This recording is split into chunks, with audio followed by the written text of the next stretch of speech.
I'm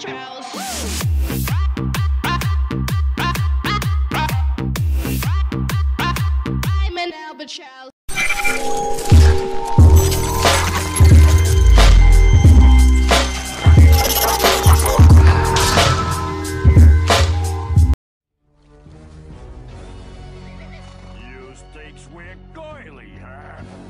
This brings up some new, interesting possibilities. There are two things that I want to say before I start this infamous animation. Number one is that Foster's Home for Imaginary Friends was a great show from beginning to end, with a few hiccups here and there. This is one of those hiccups. Good shows can have bad episodes. Ghostbusters and the Showstoppers would be on here if I didn't already tackle them in my MLP episode reviews. The second thing I want you to know is that Lauren Faust is someone I respect immensely as a writer, as a creator, and a person, and I could not be more thankful of what she has created. I'm saying this because the first thing that you'll notice about this episode is the writer.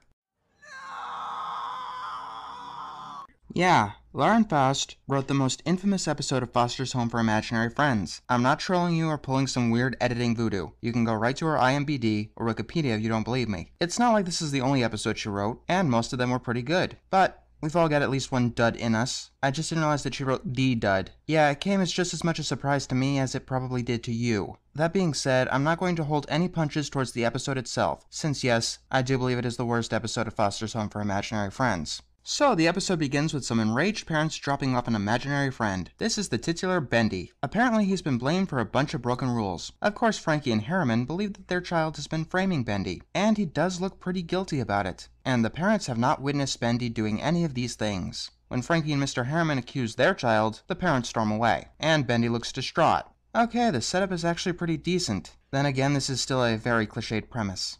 We cut into Blue, Coco, Wilt, and Eduardo playing video games. Then randomly Bendy comes in, and for no reason knocks a pot off the television. Well, that escalated quickly. That's the first problem with this episode. The pacing is horrible. Here it goes too fast, and in the middle of the episode it goes way too slow. We'll see that come into fruition as we go along. There is also plenty of ambiguity of Bendy's innocence, that this scene flushed right down the toilet. But that's not the only thing that's wrong with this scene. Mr. Harriman and Frankie come in and want to know how the vase broke. Blue blames it on Bendy, someone he had no vendetta against. Now Blue can be a douche sometimes, but he would never blame a random person for no real reason. Bendy comes in and Wilt testifies to Blue's story. However, when Bendy cries, they believe him. Hold it! They believe someone they barely know over Wilt, whose entire personality is essentially being as nice as possible, and has never told a lie in the past.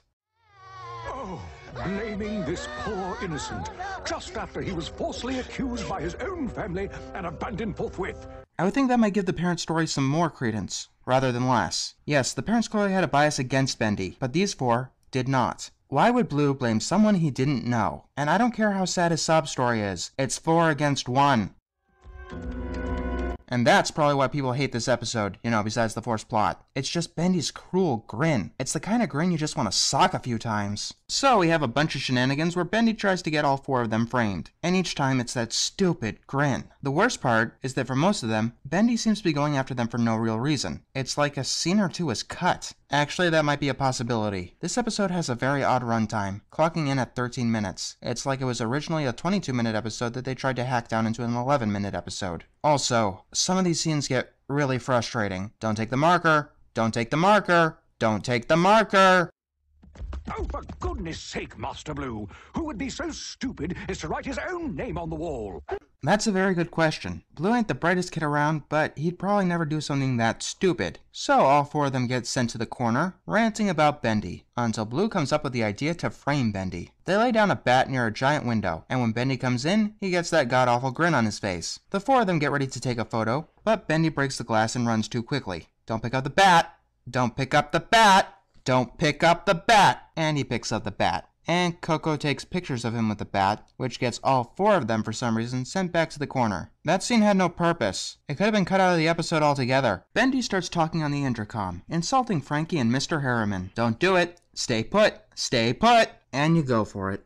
He runs to the house and takes the intercom from Bendy. Then he calls Mr. Harriman and Frankie to the foyer, where the intercom is. And by the time they get there, Bendy is gone. Apparently, he's been cleaning the toilet with his own toothbrush. That doesn't make any sense. If you want to clean the toilet for her, fine, but a toilet brush is much more effective. This all ends with Blue getting grounded. and it turns out that it was Blue's toothbrush. Okay, that's just cruel. Speaking of which, why is Bendy being so cruel to people or imaginary friends that he's never met before? This all gives Blue a genius idea to give Bendy a taste of his own medicine. Again, sometime later, Bendy walks by a cookie jar and takes a cookie. A rigged camera takes his photo. Bendy climbs up and takes it, only to find that it's glued to his hands. He tries to draw on the photo with pen, but the ink explodes in his face. He runs to the bathroom in desperation to try to wash everything off, and the handle of the sink falls off.